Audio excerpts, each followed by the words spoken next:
Dios los bendiga, hermanos. Es un placer, como siempre, saludarlos en la gracia del Señor, poder contemplar un poco la grandeza de nuestro Salvador. Sobre todo, poder reconocer cada uno de nosotros para qué estamos. Y como lo hemos visto en otros proverbios y a través del estudio de la palabra, nosotros fuimos creados para la alabanza de su gloria. Pero ¿cómo es la alabanza de su gloria? ¿Cómo es que nosotros podemos decir que verdaderamente alabamos el nombre del Señor? La única manera de poderlo hacer es a través de conocerlo a Él. ¿Qué le gusta? ¿Qué desea Él de nosotros? ¿Qué espera de nosotros? Esa condición no es al parecer del ser humano o de la condición del ser humano, sino de cómo Él quiere ser agradado por nosotros. Creo que de una u otra manera todos nosotros, en nuestros gustos personales, nos gusta que las cosas sean a la manera de como uno le gusta.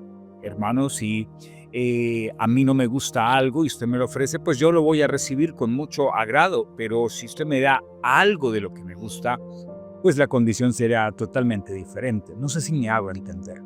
Dios no es un Dios extraño.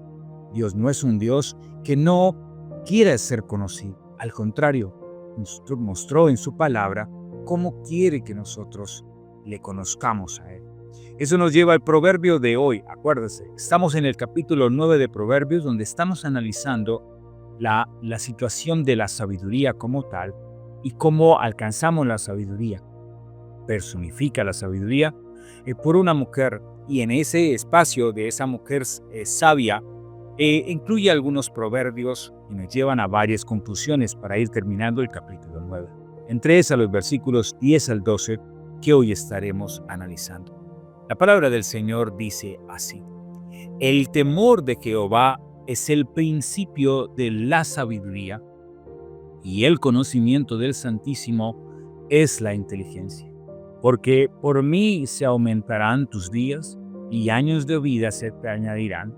Si fueres sabio, para ti lo serás, y si fueres escarnecedor, pagarás tú solo.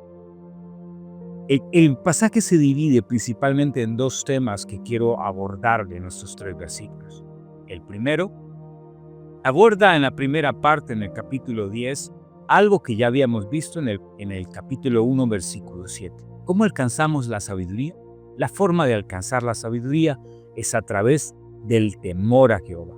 Esa es la forma más sabia de alcanzar la sabiduría. Solo temiendo, solo obedeciendo al Señor es como la alcanzamos. Hasta ahí todo marcha bien. Pero después de eso nos muestra algo importante de resaltar. Y el conocimiento del Santísimo es la inteligencia. Entonces, ¿qué debemos procurar nosotros? Conocer a Dios. Ahora lo presenta como el Santísimo. La palabra ahí, una de las palabras ahí habla de en plural, de toda su santidad, de toda su grandeza, de toda su perfección para nosotros. El conocimiento de Él es el asunto, cómo verdaderamente podemos llegar a temerle al Señor. Y es la única manera. Tú no puedes decir que le teme y le obedece al Señor si tú no estás inquiriendo constantemente o digiriendo de la palabra del Señor para conocer a Dios y conocerlo en toda su santidad, en toda su perfección. Nosotros estamos llamados a buscarle ahí primeramente que todo, buscar todo lo que viene de parte de Él. Debemos en nosotros buscar constantemente el conocerlo a Él. Ese es el propósito. Yo no puedo decir que alabo al Señor si no lo conozco a Él. A veces nosotros cantamos muchas canciones, algunas supuestamente dedicadas al Señor, pero muchas veces es dedicadas a nosotros para hablar de Dios, o muchas veces esas canciones es presentando a un Dios que no es el Dios de la santidad como lo presenta aquí el pasaje. Entendido esto, nos lleva al segundo parte, la promesa. Y entonces nos entrega una promesa adquirida a aquellos que hemos entendido la sabiduría del Señor, hemos entendido que Él es santo, que Él es poderoso, que Él es perfecto, y cómo eso nos sirve a nosotros para nuestro diario vivir. Aquí la parte práctica hace parte del versículo y dice así: porque por mí se aumentarán tus días y años de vida se te añadirán. Bueno, podríamos tomarlo de un aspecto literal, ¿no? De un aspecto de decir, bueno, si conozco a Dios, llegaré a muchos más años a la hora de ser anciano o algo por el estilo. No, el asunto va todavía mucho más allá que adquirir años en esta tierra. El asunto que nos lleva el pasaje es a esa aumentar de días en el Señor, de esa esperanza, de esa confianza en el Señor, de ese gozo en nuestro Dios. La promesa de su santidad, de conocerlo cada día más a Él, no es de algo que solamente se pueda mirar por el tiempo, sino que se debe mirar a través de la trascendencia de la obra del Señor. Ese es el aumentar de vida que el Señor nos está mostrando. Y dice también ahí, si fueres sabio, para ti lo serás. O sea que es una promesa clara para nosotros. Si nosotros verdaderamente tememos al Señor, es el principio de toda sabiduría, es el principio de alcanzar la inteligencia en la gracia del Señor. El conocerlo a Él es lo más importante y eso tiene una recompensa para nosotros. Gozo, paz, tranquilidad, días abundantes, donde podemos gozarnos en la gracia del Señor, donde podemos ver que cada día que pasa no es un día en vano. Ese es el aumentar de días.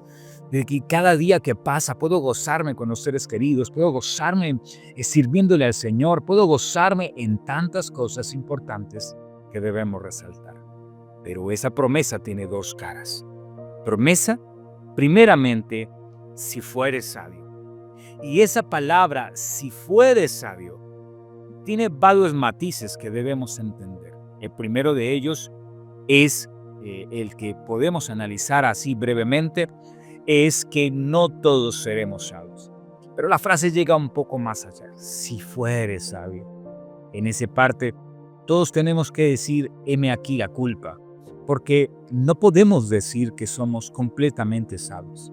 La única forma de alcanzar la sabiduría es cada día sirviéndole más al Señor y usted se va a dar cuenta que cada día que le sirve al Señor y le sirves a Él constantemente, sabrás que no es suficiente el tiempo que le dedicamos al Señor. Por lo tanto, ese si fueres podría sonar como un hiperlativo y es, ¿será que lo somos? ¿Será que alcanzamos a ser sabios? Bueno, ahora el problema es la segunda parte del versículo 12. Si fueres escarnecedor, pagarás tú solos. Y eso ya derrumba nuestra promesa, ¿cierto? Pero hace parte de la promesa de Dios. Siempre cuando nos referimos a las promesas de Dios, simplemente vemos lo positivo del asunto. Pero cuando tú no le sirves a Dios, cuando yo no le sirvo a Dios, cuando nosotros somos como la palabra utilizada ahí, que ya la habíamos visto en versículos, partes escarnecedores, personas que se burlan, que se mofan de otros. Si nosotros hemos hecho eso, pagaremos solo la condena. Ya sabemos que la paga del pecado es la muerte, pero la paga de Cristo es vida eterna. Ahí está la frase que me encanta del versículo. Deja claro ahí, pagarás tú solo. Porque y ahora en nuestras propias fuerzas no podemos lograr absolutamente nada. Por lo tanto, hay que evitar ser escarnecedores. Ahora, nosotros hemos escarnecido el nombre del Señor cuando blasfemamos su nombre. Y por lo tanto, eso nos lleva a otra reflexión. Creo que hablar de cómo lo llevamos a la vida práctica ya está en el diario vivir. Ya está en nuestro día a día. Somos sabios, buscamos del Señor, buscamos constantemente conocerle, qué demanda Él de Él para nosotros y cómo nosotros le servimos a Él. Ese es el requisito más grande y esa es la meta más grande que usted y yo debemos buscar. Y Dios nos recompensará. Pero si no, pagaremos solo nuestra burla delante del Señor. Orémosle a Él. Padre eterno, gracias te doy por este momento y por tu gracia soberana que nos invita a entender la justicia de su obra maravillosa, su gracia eterna, su poder maravilloso y la obra de tu justicia en nuestras vidas. Gracias, Señor amado, porque solo conociéndote a ti alcanzamos el principio de la sabiduría. Solo el temiendo a ti, el buscarte a ti, el buscar tu gracia soberana, el rendirnos delante de Él, el que cada día lo conozcamos más a Él en su perfección, a ti en su perfección, es el gozo que nosotros debemos tener. A ti sea la gloria y la honra, Señor. Amén y amén. Mis hermanos, que el Señor los bendiga, Dios los guarde y que tengan un día en la bendición de nuestro Salvador. Bendiciones a todos.